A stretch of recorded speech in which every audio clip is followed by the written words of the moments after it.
Kanínan náttúrulega mjög forvitnilegt sko bara symbolískt tákn. Í svona listasögunni þá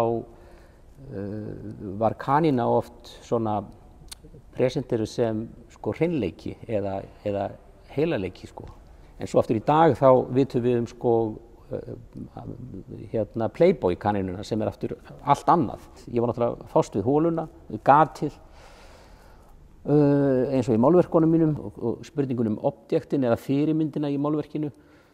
Er það alltaf í miðgrunninum?